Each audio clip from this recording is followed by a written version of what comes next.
Hi everybody, welcome to another episode of History Quest.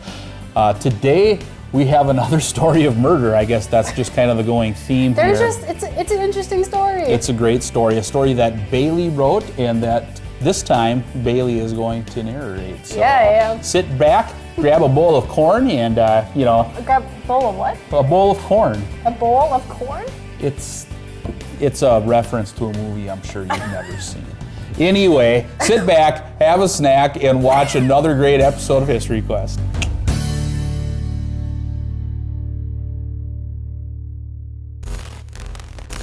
Laura Miller never thought that she was a particularly remarkable person. With minimal education and low self-confidence, Laura lived an inconsequential life in Minneapolis.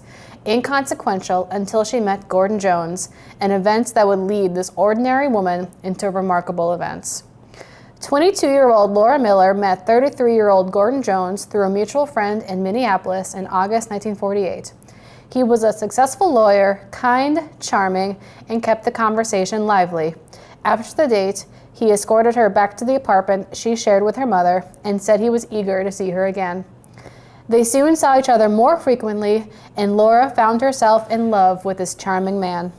Gordon Jones, however, failed to mention that back in his hometown of Hutchinson were his wife and 2 children. The truth was revealed a year into the relationship when he told her he wished to divorce his wife. That inspired Laura to later say, "Somehow I knew that if there was room for me in Gordon's heart, there was room for me in his life. I came to think of Gordon and me as husband and wife." The relationship continued for several more months. When Gordon came into Minneapolis for work, he would take Laura out for dinner, dancing, and other adventures in the Twin Cities. Laura was happy in the relationship and trusted that Gordon had her best interests at heart. This trust was tested when Laura found out that she was pregnant in November 1949. Gordon was still living with his wife, and it wasn't until early January when Laura informed her lover of her condition.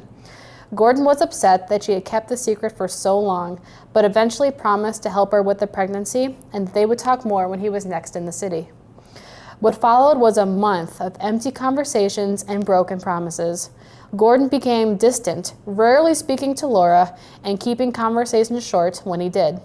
She frequently would attempt to reach him through the hotel he often stayed in, the restaurant he frequently took her to, and when things became desperate, his office in Hutchinson. If he came to the phone, Gordon said they would talk more at a later time, a time that never came. Laura's stress and uncertainty became so overwhelming that she considered suicide with a revolver that had belonged to her parents. After a month of missed dates and brush-offs, her depression became too large to bear. She wanted to kill herself, but not without knowing with certainty if Gordon had plans for her and their child. Laura packed her revolver, some clothes, and her mother's Bible into a suitcase and purchased a one-way bus ticket to Hutchinson. She arrived on Saturday, January 28, 1950, and registered for a room at the Hotel Jorgensen. She never tried to hide her presence in town, eating out at local restaurants, getting a manicure, and taking a taxi up and down Grove Street where Gordon lived. On Monday, January 30th, she walked into Gordon Jones' law office and was greeted with a cold hello. She asked Gordon once and for all if he had made arrangements for her and the baby. He responded that he had been too busy to do so and asked when she was leaving. Gordon then rose from his desk and began to put on his coat, saying that he had a meeting to attend. Laura began to cry, and Gordon turned around to reach for his hat. In a nearby apartment, Mrs. F.M. Schausch was preparing lunch when 2 gunshots rang out, followed by the sound of a woman weeping and saying, "My baby, my darling, why did you do it?" Hutchinson Police Chief Frank Broderis arrived at the office to find a woman crouched over the body, moaning and crying. Gordon Jones was dead, shot through the heart, and Laura Miller, it would seem, had killed him. Laura was taken to the Hutchinson City Jail and indicted 2 weeks later at the McLeod County Courthouse by a grand jury for first-degree murder. Judge Joseph J. Moriarty convened the trial in Glencoe on February 20th, the story of which attracted the attention of local, state, and national news media outlets. The courtroom overflowed with interested reporters and spectators, so many that people would arrive early in the morning with sack lunches with the hopes of getting a good seat. Crowding became such an issue that the nearby Oriole Theater was wired with a sound system so people could sit in the theater and listen in on the trial. Laura entered a not guilty plea, repeatedly asserting that she didn't kill Gordon. Her argument was strengthened when the McLeod County coroner, Dr. Henry C. Gross, testified to finding powder burns on the deceased's shirt sleeves, the cuffs of his coat, and on his left thumb. Gross also stated that when he asked Laura why she'd done it, she told him, "I didn't kill him. I didn't kill him. I may have pulled the trigger, but I didn't kill him." Every local resident who'd seen Laura that fateful weekend was called to testify, some saying that she seemed agitated. Laura Miller was the last to sit on the witness stand on March 1st, frequently needing short recesses to calm her nerves. Laura swore that after Gordon reached for his hat, she took the revolver out of her purse and pointed it at her stomach. Gordon saw this and attempted to grab her hand. She said, "I didn't hear the gun go off, but I did. I remember that I smelled smoke and my hand was in the air, and I don't remember what happened exactly. He was holding my arm down, and then he pushed me and I hit a chair, and then I don't remember anything until I remember he was kneeling on the floor." Throughout the testimony, Laura repeatedly asserted that it wasn't she who pulled the trigger. Judge Moriarty was apparently convinced by the testimony and delivered a not guilty verdict, stating that the state had failed to prove beyond a reasonable doubt that Laura had planned on killing Gordon that morning in January, and that the theory that Gordon's death was caused by accident or some means under his control was a reasonable one. And applause broke out in the courtroom. People congratulated Laura and shook her hand as she made her way through the courthouse. Crowds waved their goodbye as Laura Miller was driven back to Minneapolis with no intention of ever returning to McLeod County. Judge Moriarty summarized this event perfectly when he said in his closing statement, "This case presents in true fashion a misplaced and misguided love. The kind of love conceived in infidelity and idle carousing and reaching its peak of its intensity in a violent convulsion of death and disaster." So, was this gal's lawyer Johnny Cochran? Because how in the world did they come out with a not guilty verdict here? I mean, she basically says at one point that she pulled the trigger, but she didn't kill him. Mm-hmm. So she's admitting that she pulled the trigger. Well, one of the strategies of her defense team was before the trial was done, they asked the jury and the judge to either convict her of first-degree murder or let her go. Like, those were the two choices. Because she was pregnant, she was probably 5 months pregnant at this point. And so it's like, we don't want her to, these are the best options. Either convict her of first-degree murder and send her to jail, or let her go. No in between. What? That does not. Her defense tells the jury that we think she may have done this, but she's pregnant and she's volatile. Well, obviously they didn't think that she did it. Take it easy on her and let her go. But then why do they say either? They don't say that maybe this could have happened in a fit of rage and she saw red and blacked out. And so, if it did happen, which we don't think that it did, if it did happen, keep in mind the situation that's going on. Now, that would be a defense that I could at least, fathom, even if I don't agree with it. But no, they take a step further and say, you know what? This was either premeditated murder, where this lady who was suicidal, who was willing to kill herself, her unborn child, and this man. Well, we don't know if she was willing to kill the man, to kill Gordon. If she's willing to do all of these things, it's okay to let her back out into the public. If she premeditated all of this, it's okay to let her back out into the public. Well, that Shenanigans. Shenanigans. Well, That was, like Judge Moriarty said, the reason that she was convicted not guilty was because the state, the prosecution, was not able to convince the jury that she had planned the murder. She left her clothes and her suitcase back at the Hotel Jorgensen. She wasn't planning on making a run for it. She had been seen throughout Hutchinson. She wasn't trying to hide her presence. She introduced herself to people around the community. So if the glove doesn't fit, you must acquit. Is that what you're saying? Guess. Is that what you're saying? Because she was 23 or 24. She was pregnant. She had lived a very quiet life before she met Gordon Jones. Like just a very simple. She never caused trouble. She probably had that on her side. That never she had caused this trouble. fair She was background. sleeping with a married man. Yeah.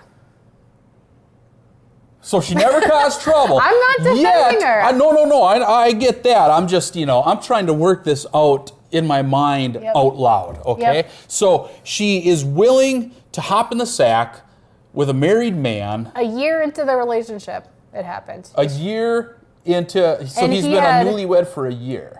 No, into their relationship. He had 2 kids back in Hutch. Oh my God. I mean, let's not escape the fact that this guy has something, that maybe that wasn't, it takes 2 to tango here, Yep. right? It absolutely takes 2 to tango right here. I mean, he let it However, on. He I just completely let it cannot on. condone the other person killing him. That's just, No. and I am not convinced that he killed himself. Something else that was left out of the reading was the shots rang out. There were multiple apartments surrounding Gordon Jones' law office. So multiple people heard the gunshots and heard Laura Miller exclaim, my darling, my baby, why'd you do it? But after that happened, she ran to a nearby cafe looking for help.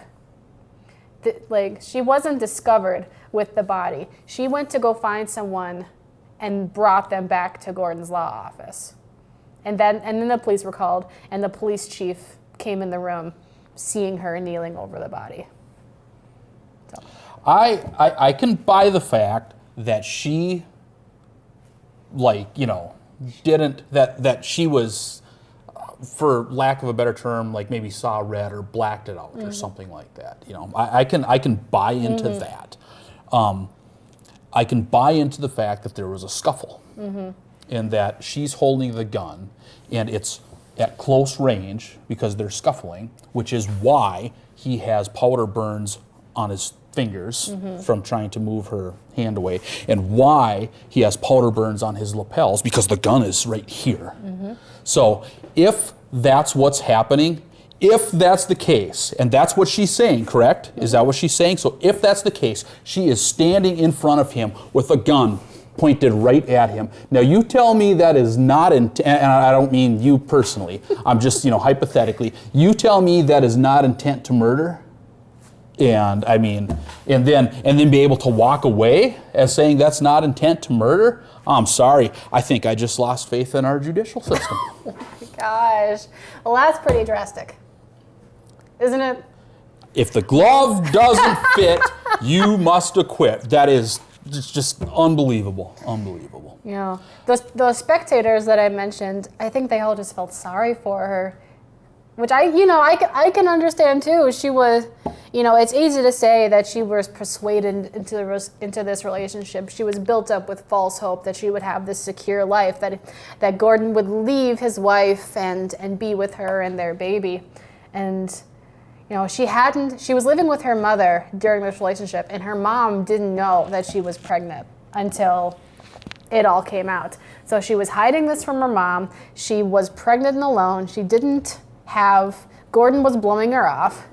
She was stressed, to put it simply, and she was suicidal. And all that in mind, you don't walk into someone's office with a revolver in your purse. You're not thinking clearly.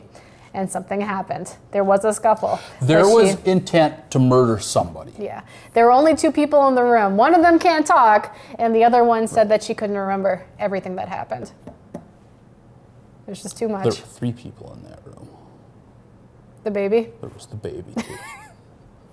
And that's honestly, The unborn baby? That's who I feel sorry for. The child? Because this is a time where being born out of wedlock, society is not, I don't want to say isn't going to have it in for you, but, you know, society will judge you for that. So this child, and here's the thing, this isn't the child's fault. This is the man's fault and the woman's fault for engaging in this relationship, and not just engaging in this relationship, but for both sides, and maybe this you can blame the man for a little bit more, to not step up and take care of his actions. You know what I'm saying? Absolutely. That doesn't mean he should have died. And the bottom line, and I guess the thing that really sets me over the edge here, is that you had somebody coming into the office with a gun with bullets. That alone should be intent for premeditated murder. Or something, or you know what I mean? Premeditated violence. And if her intent was, if I remember right, there was this. She pointed the gun at herself. At her stomach. Yes. What's in her stomach? The baby. The baby. So she's willing to kill somebody that day. Somebody was going to die that day. How she walks away from that, I have no idea. To me, she should have been taken into custody on, 24-hour watch, and when the child is born, social services take over, and then she goes into lockup. I mean, it's for the child, it's bad either way.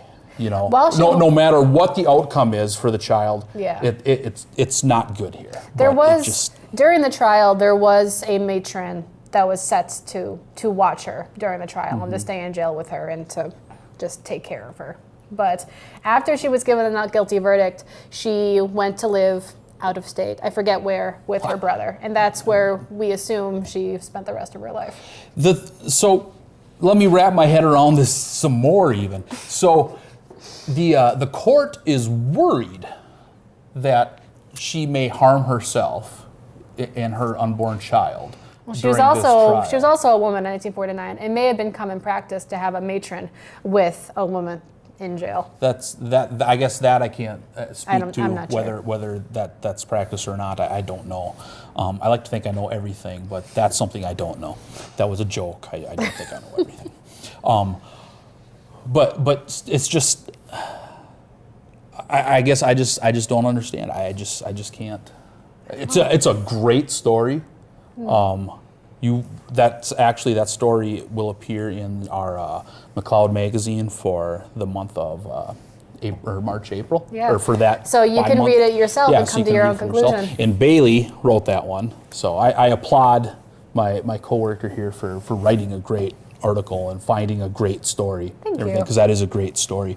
But this is the part where history and is sociology, do you think that would be the right term? Or, I think so. In psychology, this is where it's part of the social sciences. Yeah, you have to put yourself not only in the time period and the mentality that there was around affairs and unmarried pregnancies, but you also have to try to look into the mindset of Laura Miller and Gordon Jones.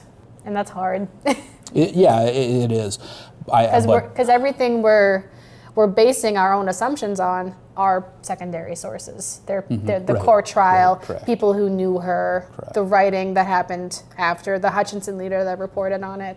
Well, I don't know. Her testimony would be a primary source. That's true. But her testimony happened about a month, 6 weeks after it happened. But it would still be a primary source. To have her the words actually come out of her mouth that I may have pulled the trigger, but I didn't kill him. Doesn't that just... That's the part that's where I can't understand. Maybe this is the prosecutor. Maybe this is the failure on their part. Kind of like the O.J. Simpson trial. It's like you have so much evidence going against a person to say that they have committed this crime, so much to where it's just completely cut and dried to a lot of people. Yet, the prosecution. I don't know if dropped the ball or they just can't. They can't paint the picture. They failed to convince the jury that it was premeditated. Right. And that's I've heard other references to courtroom kind of drama sort of things. Where the winner of the trial typically is the one who is the better storyteller, who can really paint the picture of what happens. And maybe that's the case. I'm really surprised that there was, that the whole courtroom was happy to see her. Yeah. I'm very, very surprised. Well, I can only speculate, but I think people just felt sorry for her and just they pitied her and they pitied her baby and just were happy to see that she would be able to put this behind her. We have a volunteer down at the museum, and we end up in a lot of in-depth discussions over history. Some of them go on for an hour at times. Not always, but once in a while. But this volunteer, she always says, don't try not to judge history with our modern eyes. And I think maybe this is a case of that, where we're talking about like the mindset of the people to where they feel sorry for her. Whereas maybe today you wouldn't see that as much. Yeah. You know what I mean? And I think that's a great example of judging history through modern eyes, because what I want to do is, I want to be there. I want to be there, and I want to stand up and say, what are you all thinking? Stop drinking the Kool-Aid. And, Well, there was an account as Laura was leaving the courthouse. A witness saw a man take the cash out of his billfold and give it to her, saying that she would need it. So maybe that's where I draw the conclusion that people felt sorry for her. Yeah. And that could be. And there was a photo published in the paper of Laura celebrating her birthday from the jail cell, which probably swayed public opinion. That's good defense right there. Remember when and I keep going back to the OJ trial, but for some reason, that they remind me of each other, because you have one episode here, or one instance. Trial. Yeah, or instance, or both of them rather, where it's like, to me anyway, it seems so cut and dried as to what happened, but yet the opposite is the result. A not guilty verdict. And I know in the O.J. Simpson trial, the defense team actually had the jurors tour O.J. Simpson's house, and they went they went into his house, and they tried to make his house in a way that was going to, so the jury would sympathize with him, make him appear a certain way to where the jury would sympathize with that. And it was one of the things that worked. And, the defense or the prosecution couldn't stop that. And I think, like the picture of her, in the at the birthday. And even there's the one picture that's in the magazine of her on the stand, I think.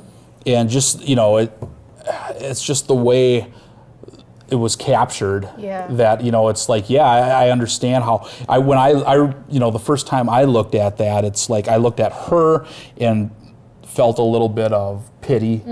And I looked at him, and felt it's like, what I mean?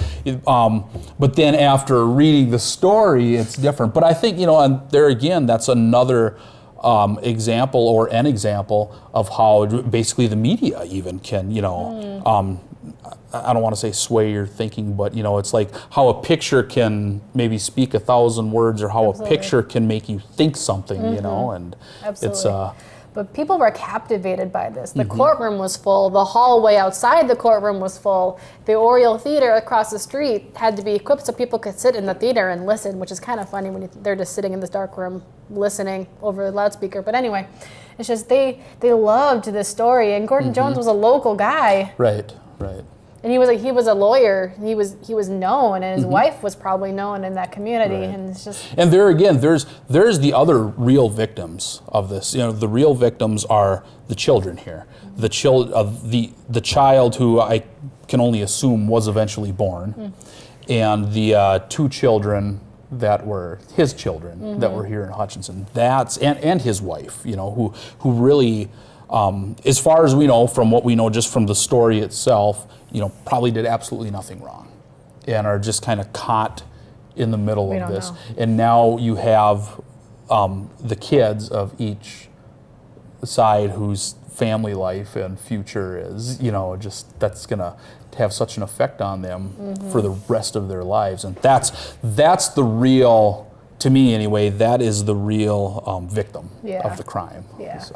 But to summarize the conclusion of this trial, to be convicted of first-degree murder, they had to prove beyond reasonable doubt that she had gone into the office that day planning on killing him. And the state couldn't, they failed to do so. And so with the previous agreement, they failed to prove beyond a reasonable doubt, so not guilty. Atticus Finch, To Kill a Mockingbird. Yeah. Yep. Where it's, you're right. It could be, it could, be on the other side of it, where, as our producer has so graciously, just told us now, behind the camera, that it could be the fact that there's all this evidence pointed against her, where it's actually, but yet she didn't do it. It's just There's how doubt. It's just how I don't understand. If there's a scuffle, how in the world? At what point? I mean, there's gunpowder on his left thumb. How did it get there if he didn't pull the trigger? You don't do this because he had his hand over the gun trying to push it away from her. But at any rate, there is an Atticus Finch To Kill a Mockingbird aspect to it. That I guess you can't escape. That conversation as well, where there's all this evidence stacked up against her, but yet maybe she didn't. Yeah. But that goes back to the defense team, and that's the picture that they so eloquently illustrated. That was just more powerful and had a stronger message than what the prosecution. And back again to OJ or Atticus Finch or 12 Angry Men. I think, maybe in cases like this, you have the prosecution thinking it's so cut and dried that they don't put in the work that the defense team puts in. You know what I mean? They don't take that extra step because it's like, this is cut and dry. We don't have to. Did you ever, I don't know if anybody watched that documentary, or not the documentary. American Crime Story? Yeah, with Cuba Gooding Jr. Yep, The People vs. OJ. Right, and when they start out. Great series. Oh, awesome. Oh my gosh. Awesome. I might watch it again tonight. But when it starts out, after the murder happens, and they show the prosecution, in their office talking, and they're all saying slam dunk, obvious, no problem. And I think that kind of, maybe perhaps we don't know this, we're just speculating, but in this case, maybe it's the same thing where they're just saying, we don't have to put in as much work because this is so cut and dry. It's fun to speculate, but it's also really frustrating because we'll never know. Right. Fascinating story. Yeah. I guess she didn't, unlike OJ, she did not write a book afterwards where she paints the picture of how she hypothetically might have done it. Yeah. So, and Laura Miller was the last person to take the witness stand, so she was the last thing the jury saw.